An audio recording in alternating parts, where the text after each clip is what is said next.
planning wala dañuy espacer seen i kii tout en vivant avec un homme pendant des années te sëyuñu yow fii 25 ans wala 28 ans maximum gis nga ne xale yu jigéen ñi ngi dem sëy pare dama bëgg wax rek ne un peu il y a des réalités qui diffèrent donc pour rejoindre le par rapport à l'éducation Sophie 15 ans dadul âge boo xamante ni nañ waxante dëgg xale war na ci am ay activités sexuelles pour la bonne et simple raison que du âge boo xamante ni mënuñu la cohérence des lois ki génn sànq dafa sàq mi sama lañ loolu lañ koy waxee parce que man mënoo protéger mineur par exemple ne bëggoo ko violer bëggoo ko egg ci kawam pour moom après en contrepartie que mineur boobu di mën a am libertinage am ay activités sexuelles maya c'est que dañuy en fait ñun ci suñu société dañuy bëgg li ci des parce que dañuy gis sànq ba tey moi je pense que maa ngi ñëw surtout may continuer ma continuer s'il te plaît après dinaa la ko jox dama lay sànni dara rek parce que dañuy gis internet depuis tout à l'heure ñu naan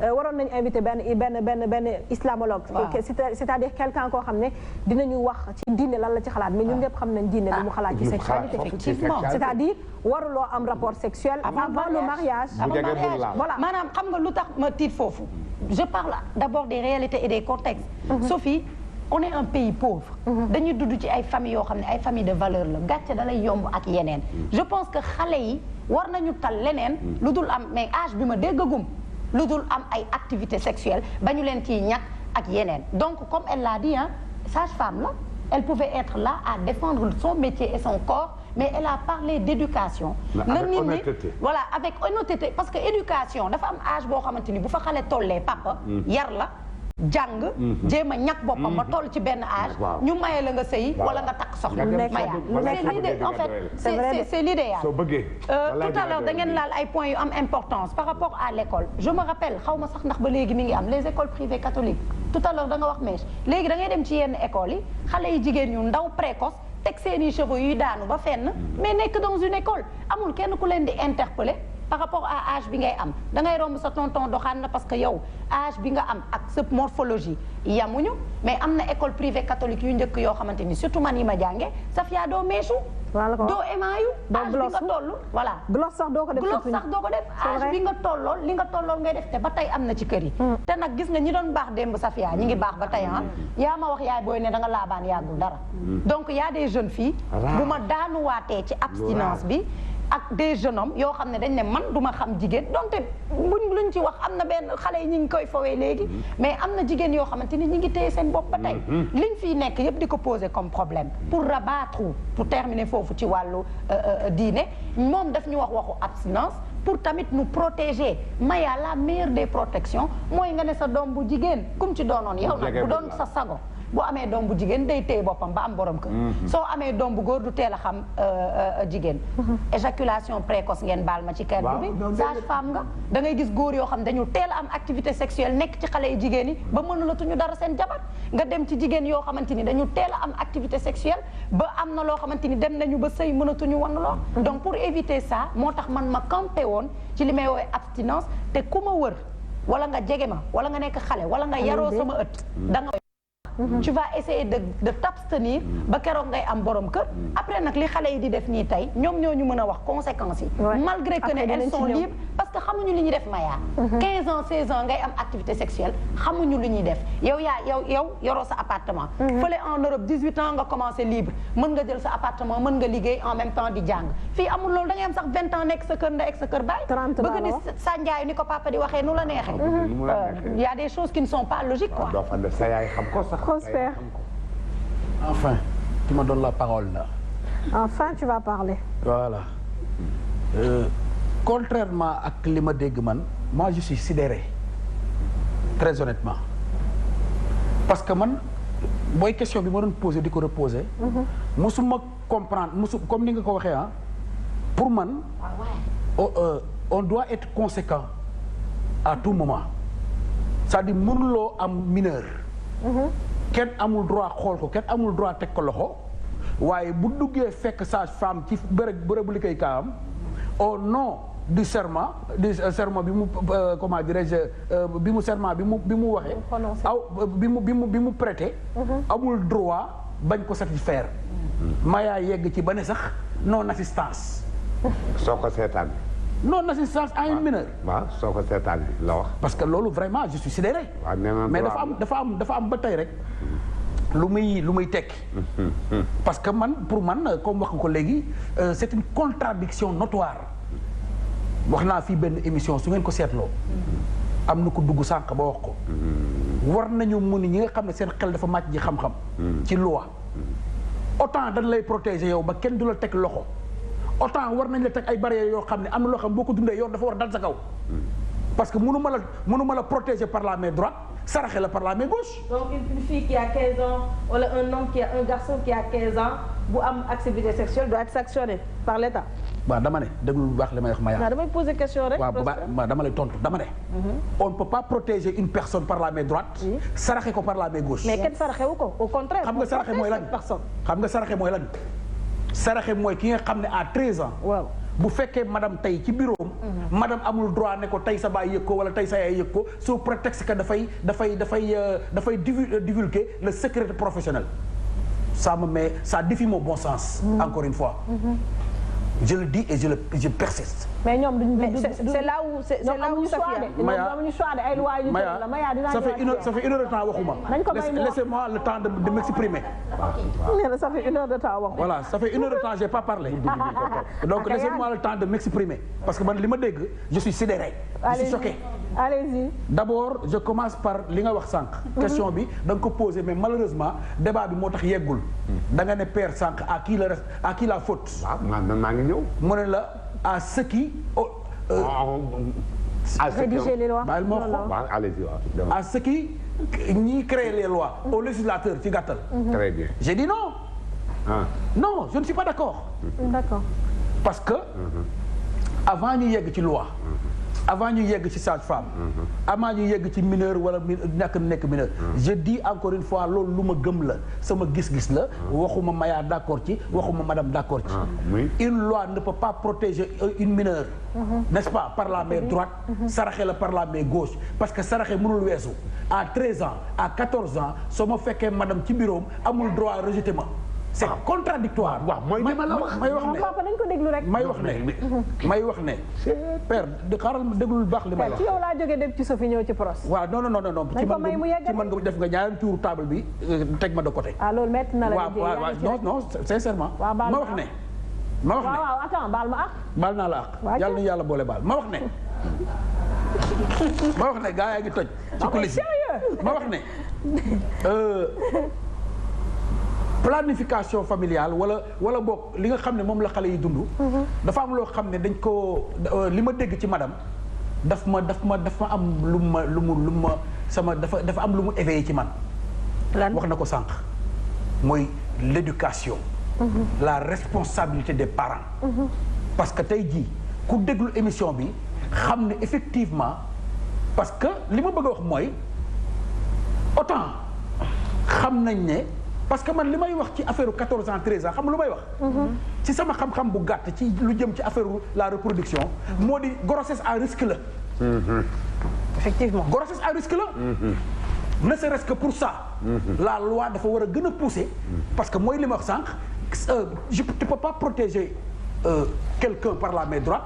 saraxe ko par la main gauche. yaa ngi may wax léegi ne grossesse à risque effectivement waaw comment je peux protéger une fille de 13 ans.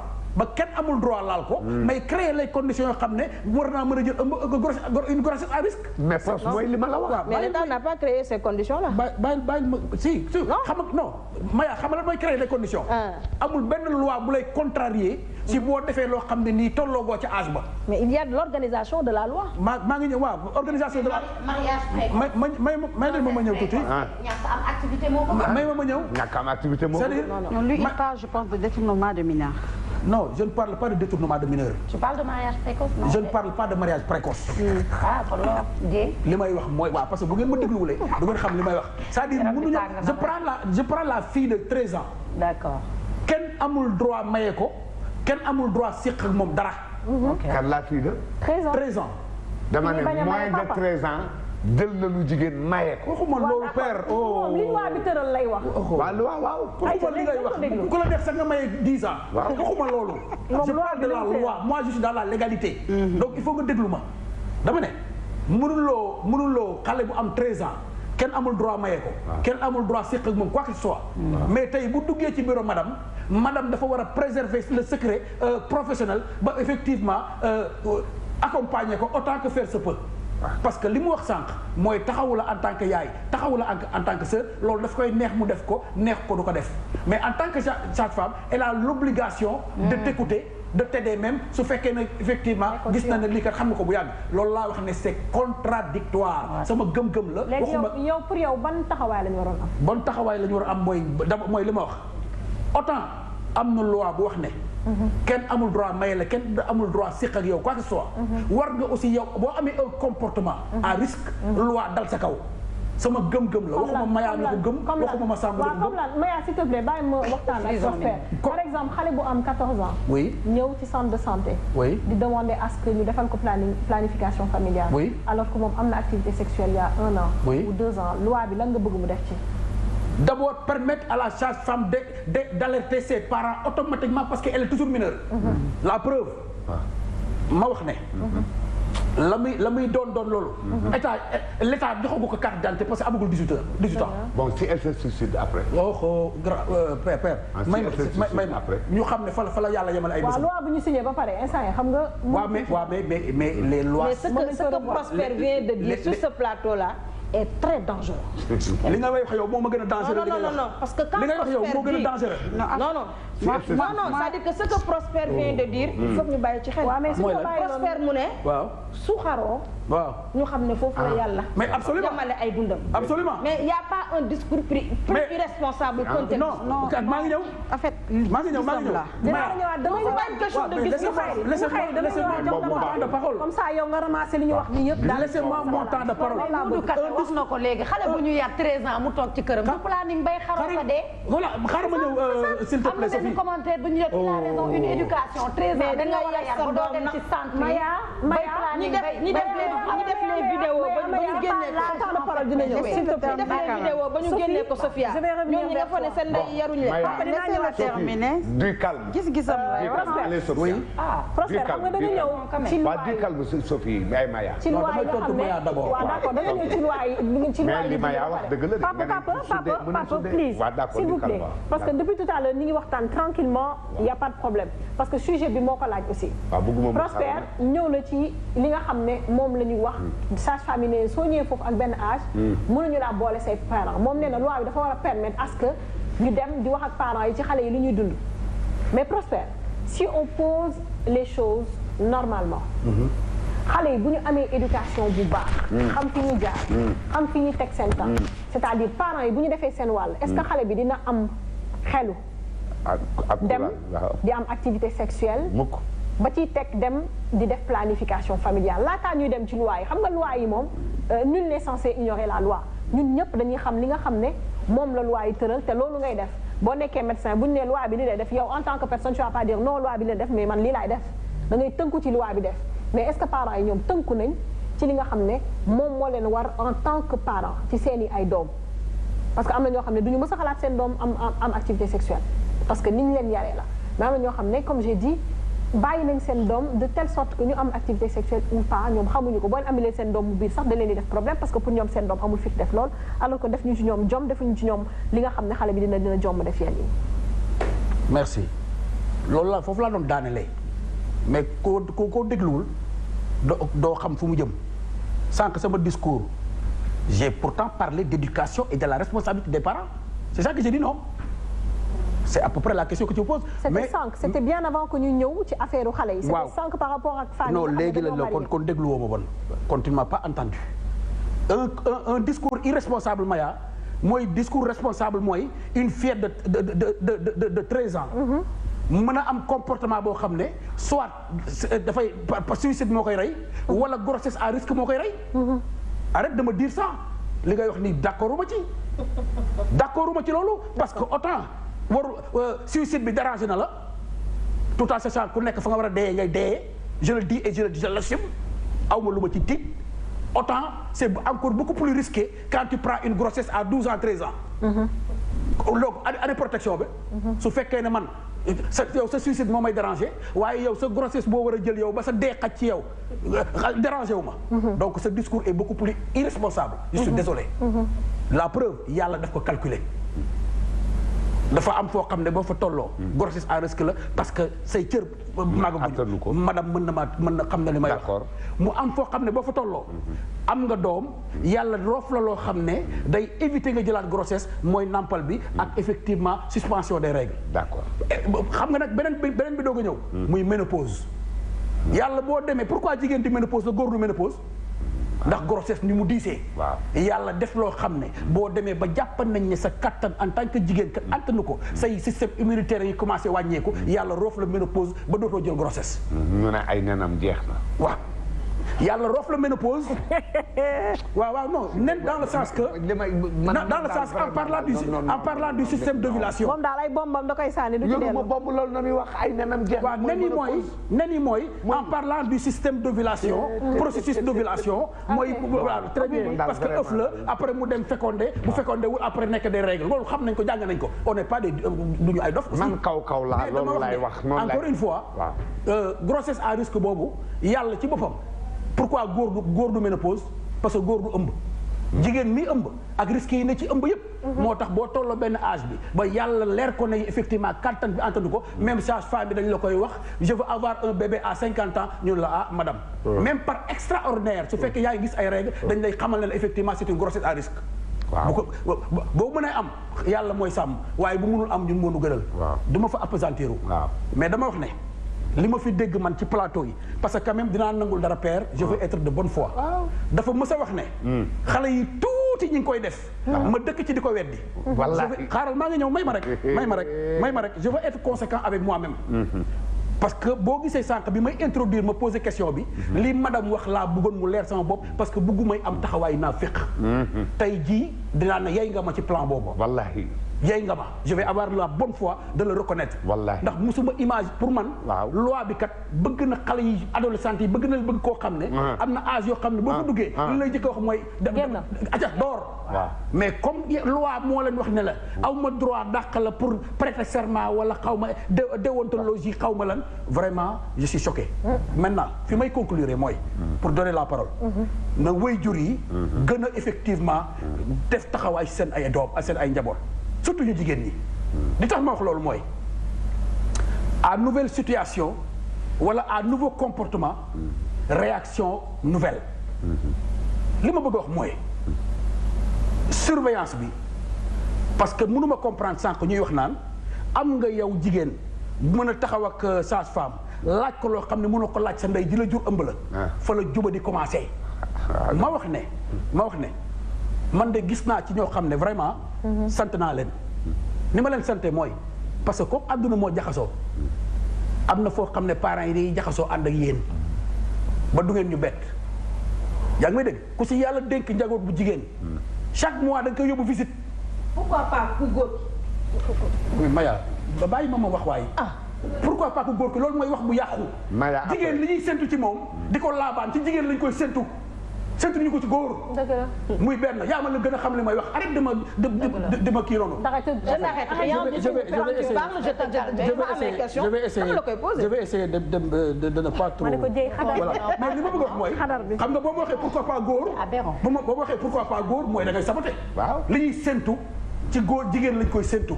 madame wax na ko léegi. wala gàcce góor nee na moom effectivement mi ngi am sax la fierté. kan mooy séntu. kan mooy séntu yaay. bàjjan. yaay mooy seet waxuma sax bàjjen deuxième la. mais yaay ji nga xam ne waaw non mais balaa ñëpp elle d'abord. xaaral maa ngi ñëw balaa ñëpp elle d'abord. Sophie may ma tuuti rek ma daaneel foofu may ma tuuti rek fierté. Maya góor takk la ñëw fekk la nga war nekk na nga war a mel. waaw. am na respect ci yow boo xam ne. du dañ ba buuf tawal du dañ. yaa ngi may dégg. waaw non ça te fait rigoler. ça te fait rigoler riz bi écrit dans le dernier. mais Maya. xamul tax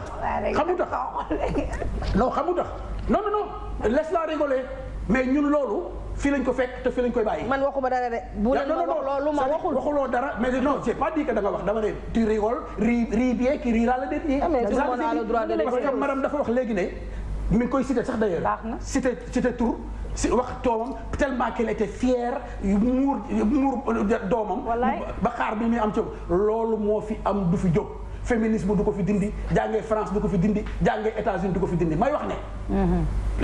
li yaay la preuve. wax na ko léegi de. waxuma de. moo ne man de en tant que yaay. su ma sama doom su meeku sa rondor yi génn. damay commencé tiit.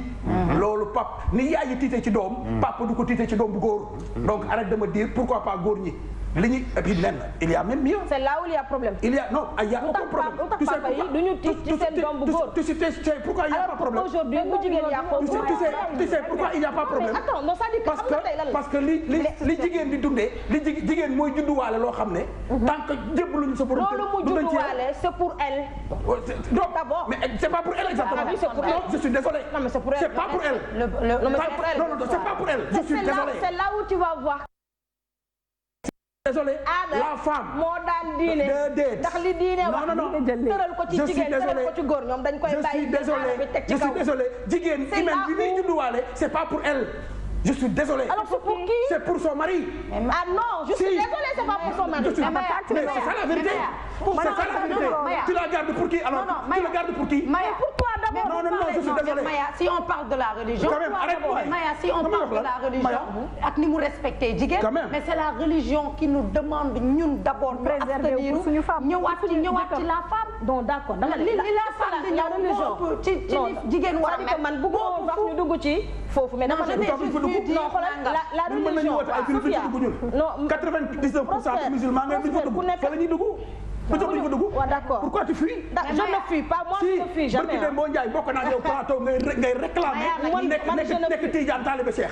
waaw on parle de religion te arrangé wala nga ne buñ dugg ci religion. non ça veut dire quoi ça? c'est-à-dire que non Maya arrête-toi aussi. suñu ma mayee Sofia. waaw léegi moom ci temps de parole la nekk. ok non mais pare na changé. non pare nu may pare pare ma jox la. pare na moom nu may pare bàyyi ma jox la après bu pare. mais ma wax ne parce que li may wax yow dama koy wax ñi nga xam ne yàlla dénk na leen njaboot gu jigéen. te ñu am Umu Xayri mi ngi leen di guuxal rek xam naa bu leen te am lu ñu yaakaar ci moom. mais dama ne jigéen bu nekk Sénégal boobu ba ma juddoo ba léegi te gaw ma ne Maya mii mag na ma mag gu muy xam ci réew mi lu ma ci xamul man jigéen de bi la gën a fier mooy bi lay wax ne je me garde pour mon mari. loolu laa dégg jigéen ñi di ko wax pour mon mari loolu laa dégg ñu di ko wax de xëy na nag c'est des tromperies parce que jigéen ñoom mën nañu lu ne. mais non mais damay dégg ñu ne je me préserve pour mon mari. dëgg la ma fierté c'est